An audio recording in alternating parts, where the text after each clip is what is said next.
My name is Evan Smith. I'm a rehabilitation psychologist.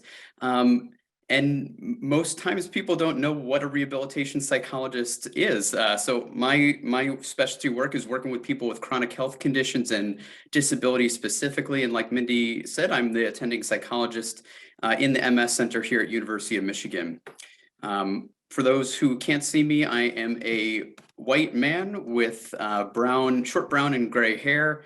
I have a short brown beard. I'm wearing a blue collared shirt with blue and gray tie. I am sitting in a room with white walls with a brown bookshelf to my right. Just a little bit of housekeeping before we get started. I did receive honorarium to present the information today. I'm so grateful for this opportunity. It's just been an amazing panel so far, and it's been an amazing experience to be with all of you in this community today. Today's information is really intended for educational purposes. So while I am a psychologist, I'm not necessarily your psychologist. It is intended just for educational purposes. I'm really grateful to be here today, and it's such a unique opportunity for all of us to be here today. Just around the world, people are checking in. So, if you're here and you're here for yourself or you're here for this community, type it in the chat. Say, I'm here for you if you're here for this community today. And we'll be trying to accomplish a couple of goals today. So one would be learning an evidence-based approach to navigating life with MS. Participants will be able to consider applying a value-based compass to their daily activity in service of moving towards thriving with MS. And participants will learn how to bring intention to each day and move toward a life well lived with MS. So here's how we're going to do that. I will briefly introduce acceptance and commitment therapy, which Dr. Gretchen briefly introduced earlier, and I'm so grateful for her team-based approach. Then we're going to make contact with this present moment with each other. I know we've been doing some mindfulness today. We might do a little bit more during this talk. I'll go ahead and define what values are, and then define really what does it mean to live a value-based life with MS. And then ultimately we'll kind of take this through with an example showing how this value-based compass can be applied to daily living. And time permitting, I'm sure we'll have time to answer a couple of questions now or afterward. So cognitive and behavioral interventions, including cognitive behavioral therapy, which some folks may already be aware of, they're based on the idea that cognitive and emotional well-being can be better understood through skill-based approaches to understanding helpful and unhelpful thought patterns and modifying them in service of enhancing the way that someone feels and behaves. Cognitive behavioral interventions have a strong evidence base for improving well-being with people who experience significant and persistent mental health symptoms and or disorders. And this goes for people who live with MS and people who don't live with MS. Acceptance and commitment therapy is sort of referred to as this third wave. So it's one of the newer cognitive behavioral approaches, though it is about 30 years old. So it's got a pretty strong evidence base on its own. And this type of cognitive behavior therapy balances mindfulness and acceptance processes with commitment and behavior change processes in service of reducing suffering while also fostering engagement in value-guided actions. This framework really focuses on a number of components that you can kind of see here in this model, which is called the hexaflex, and that's hopefully the last jargony term I use today. And these components align to allow for non-judgmental awareness of uncomfortable or unhelpful thoughts without necessarily modifying those thoughts to develop psychological flexibility. And the psychological flexibility is a combination of these skills that allow us to be more connected to the present moment while acting in service of our long-term values instead of our short-term impulses. So we don't have time to cover all of this today. So for today's talk, we'll be focusing on learning more about connecting with the present moment to our values, and then intentionally committing to action in service of those values. So when we connect with the present moment, this is really referring to engaging specifically in this moment. This allows for experiencing life more fully and considering the current situational context to inform optimized decision-making. Values are the ideas and concepts about ourselves and the world that help to guide decision-making. And committed action really acknowledges that there are aspects of most situations that we can and cannot control. Often in living with MS, there are experiences that you didn't vote for, that you did not consent to, and yet they're occurring. And in acknowledging this reality and understanding one's own values, we can choose which behaviors will amplify our values each day, despite those circumstances. Now, before we learn more about values, let's take a moment to contact this moment together. And bring your attention to the next 15 minutes. And if you feel comfortable, you can go ahead and close your eyes as we engage in a brief mindfulness practice. So begin by grounding your body into the earth or the seat beneath you, noticing that your body can rely on the environment for support. Begin slowing your breath with deep, slow inhales through the nose. Pause and slow, purposeful exhales out through the mouth. Notice the cool air coming in through the nose, being warmed by the body, and leaving the body with each breath out. Notice what sensations you might be feeling without judgment, and allow them to occur without resistance. Notice the tension begin to disengage and the muscles of the body unclench. As you continue to breathe, acknowledge gratitude for yourself and the people who might be here with you, and that you've made a decision today to attend this forum in service of your own well-being. Acknowledge that this is an act of reclamation. Acknowledge the community you are a part of and the support you've cultivated by being here today. And we'll take one or two more deep breaths, and as you set your intention, I invite you to approach the remainder of this talk with curiosity. Values are like a compass, and on the next few slides, you'll see a black and white compass. Knowing your most important values can serve as a guide to navigate obstacles that arise along your journey.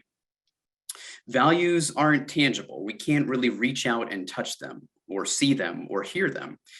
They're concepts about who we are and what we hold to be meaningful. They're not a destination or a goal, but an ever-changing, ongoing framework to approach daily living. Values are also not good or bad or right or wrong. They're individualized preferences. Values are kind of like toppings on pizza.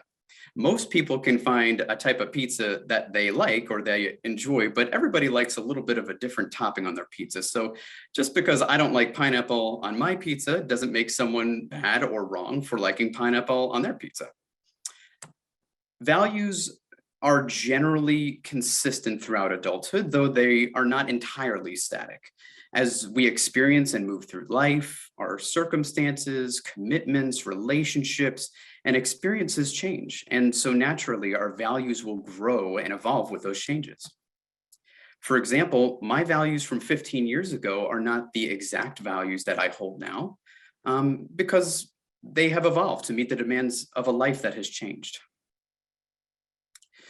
This evolution is important to consider and recognize with some regularity in service of creating a greater alignment with our lived experiences.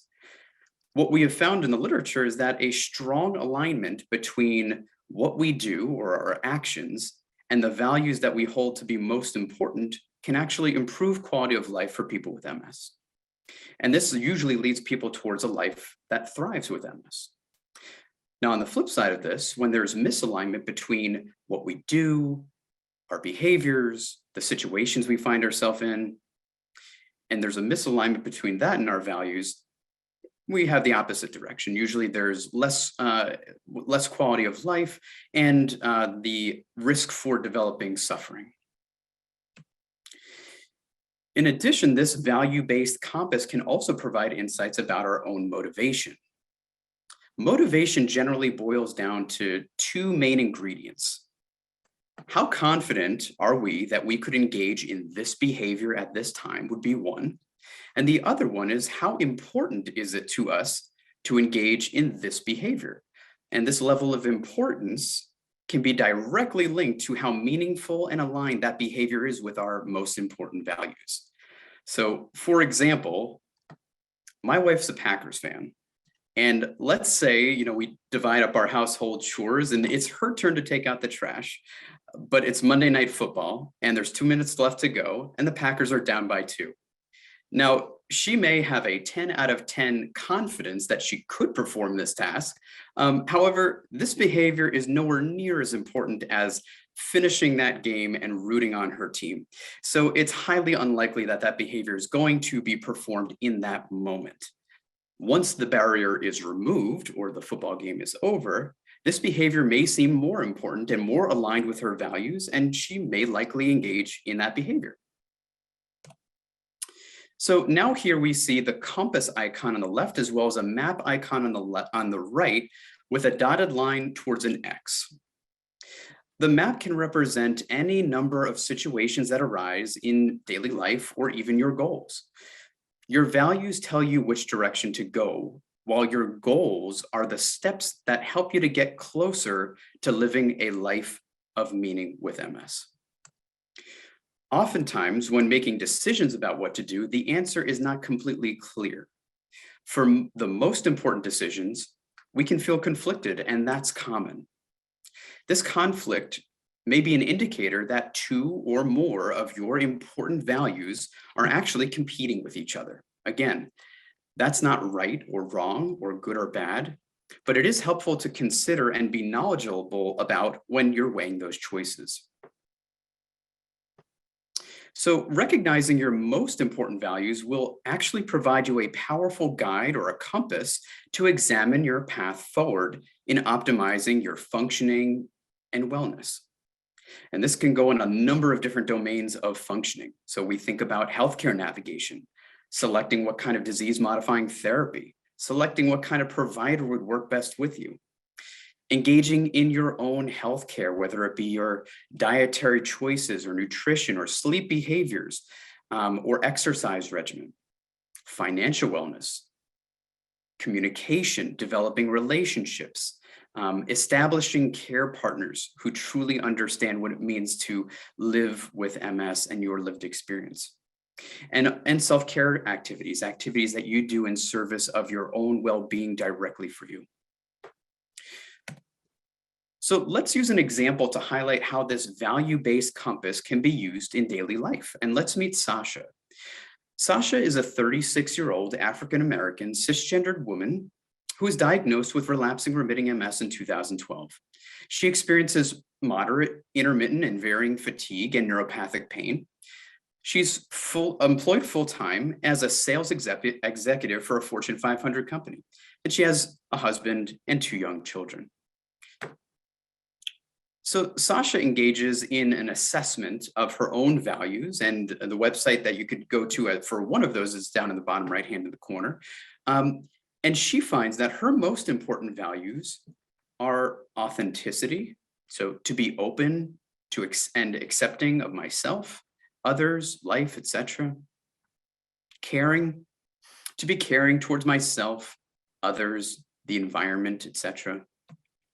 Gratitude, to be grateful for and appreciative of the positive aspects of myself, others, and life. Independence, to be self-supportive and choose my own way of doing things. Self-development, to keep growing, advancing, or improving in knowledge, skills, character, or life experience. And trust, to be trustworthy, to be loyal, faithful, sincere, and reliable. Now, many of you may be familiar with this model. This is the person-centered care model of comprehensive care in MS. It is critically important to build an interdisciplinary healthcare team that meets your needs and empowers you to be an effective and active participant in your own healthcare. As many on this call today have likely experienced, this can be a full-time job in and of itself, and it's not paid, which often necessitates self-advocacy and thoughtful consideration of one's own values to determine how they navigate a multitude of healthcare choices. So when Sasha considers her MS team, she uses her compass to direct which providers she selects. For her, she decides that the most important features of a healthcare provider are ones who empower her towards independence, demonstrate caring, and facilitate trust. She seeks out providers who acknowledge the historical untrustworthiness of the American medical institution towards persons who have been marginalized or minoritized, and demonstrate a commitment to providing equitable healthcare. She also knows that committing to her own healthcare will support her overall health and well-being in the context of living with MS. And that being said, from time to time, she encounters challenges, but in using her compass, she knows she can navigate her way through. So let's take one of these as an example. On days when Sasha wakes up feeling more fatigued than she expected, even though she slept fully through the night and had about 8 hours, she then has to make some choices. And in using her values, she makes the choice to modify her morning workout routine from 30 minutes of walking to 15 minutes of active stretching to facilitate her own independence. This modification allows her to prioritize her activity for the remainder of the day based in her values to apply her remaining energy towards those values with the highest impact. Sasha is also a high-performing sales executive working about 40 or 50 hours a week. And she was just offered a promotion. That comes with a raise, but it also comes with a commitment to 60 hours of work during the week. So this is a difficult decision, and she notices when she reflects on her compass that there is a conflict between some of her values. There is a conflict between the values of self-development, taking a new job, it's an exciting new role, and caring, as she's going to have less time to spend with her family. She ultimately decides to negotiate a lower pay raise with this promotion in order to maintain her current level of work hours. Sasha also has meaningful connections and personal people in her life who she trusts, though she has noticed more conflict with her parents recently. They often insist on doing things for her even when she doesn't ask, and she knows she can do those things for herself. She curiously wonders, why does this bother her so much? Even though she knows that they mean well. She recognizes that her value of independence is actually being violated in these moments. This understanding helps her to think through how to communicate with her parents what she is thinking, how she's feeling, and communicate with her parents more effectively. Between a number of competing demands in her life, Sasha is noticing limited time to care for her own needs. Upon reflecting on this dynamic and using her compass, she's noticing that there is an imbalance and misalignment with her values. She's noticing that there has been neglect of her value of gratitude for herself. She then coordinates with her husband to protect an extra hour of time next weekend so that she can relax and read a novel in the bathtub. This was an example designed to illuminate the connection between what we do each day and how we can be thoughtful about the values we hold. So you may be asking yourself now, well, what could I do? So here are a couple of steps going forward. Review and assess your own value set. There's one that's presented in the slides. There are also a number of them available online. Finding the right words to describe your values are important, but it's the evidence base is really in the process described today. So If you find one that works for you, great, find those words and then use this as an idea to think about your values for yourself. As a daily practice, remind yourself of these core set of values to strengthen your compass that you can take with you almost as an invisible compass each day. And ask yourself, what's the one thing, one value-based activity I am not currently doing, but I'll consider doing in the next week? Now, usually the easiest way to go about this is to think about it in terms of what would be the lowest effort I'd have to put in for the highest impact. And then lastly, consider making intentional efforts to reinforce when you or the people in your life affirm your values by doing something of meaning. That is all I have for you today. I hope that was helpful, and I'm happy to answer any other questions that might have come up. I haven't been able to monitor the chat.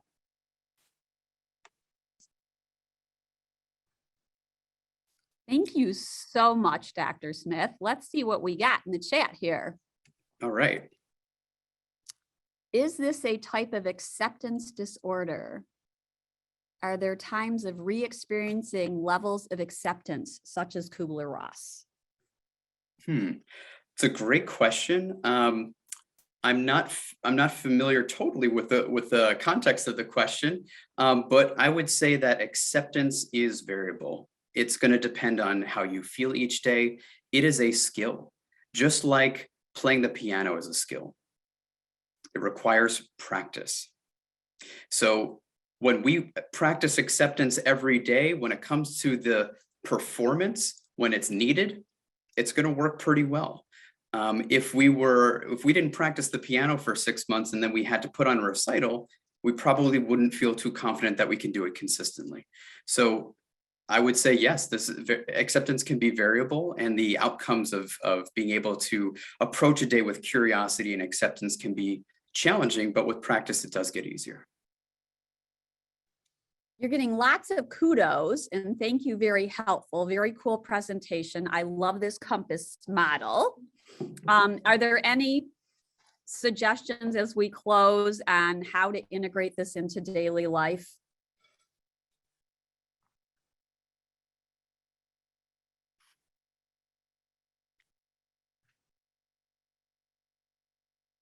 I'm not hearing Dr. Smith. Oh, I'm so sorry. Was that a question for me? Yeah, I mean, it's really like, I know for me, looking at a model and then going, oh, I got to put this in, like any last thoughts you would put in about how to put this into our daily life to increase our resilience and drive. Yeah, I think that making contact with each moment is a really important part of this. Oftentimes when we are thrust into the situation that we don't have control over, that we don't have an ability to modify immediately, we can feel overwhelmed. And when we feel overwhelmed, there are fMRI imaging studies that will demonstrate this. The brain does not work the same way. The resources that are dedicated to typically our thoughtfulness, our reasoning, our judgment parts of our brain networks, that energy is directed towards the parts of the brain that just keep us alive. So we can't, there's a big difference between reacting to a situation and responding to a situation. And coming in contact with that present moment through a mindfulness practice, a relaxation skill, a reminder that you are in charge of every moment, in charge of your own responses, can help people to bring out that compass if it's in their pocket, and then really use that to direct what they do next. Right. A few more questions. Sure. And people are giving you such wonderful feedback. One asked, is there an app for your model? I would have to look into it. It's not my model. Just I am a vehicle. I'm a messenger here. There are a lot more prolific and smarter people doing this work than me. I just happen to find that it works really well for people with MS that I work with. But that's a great question. Maybe I can look into if there are any apps specifically for this, and maybe we can reconnect after and post it. Someone also asked what your favorite mindful app is. I think, well, when we think about an evidence-based, Headspace is probably the most evidence-based mindfulness app out there right now from my understanding. Others might know better than me, but that's the one that I usually go to. I know there are free versions and there's ones that you pay for, but for the people that I know that use it, they really enjoy it. I really enjoy the Insight Timer. It's a good one and too. that one is free as well. Mhm. Another question is, are there guidebooks or similar? Yes, so in the references, and these slides will be posted, I recommend that you go to the two links there. They, Dr. Russ Harris is just probably one of the world's foremost experts on acceptance and commitment therapy, and all of those resources and potential trainings are actually on those websites.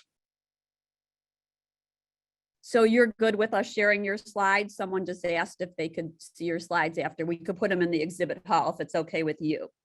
Of course, yeah. Another question is this different than or combined with biofeedback? How can we locate this type of therapy for treatment team? Those are two really good questions. Biofeedback could be incorporated with this, making a connection to the present moment. The strategies could be complementary. In terms of finding providers that would be able to specifically work with individuals on acceptance and commitment therapy, I would probably go to the National MS Society first. They have a repository of MS partners in care who are individual providers who are certified to be providing services with people with MS. They have a navigator program, which is exceptionally helpful in just pretty much navigating everything that comes along with MS, but specifically they can help people on an individual basis, work with them to find providers, hopefully in their area. Aside from that, I can look for other resources that I typically recommend, but just for the purposes of time, I won't go into all that.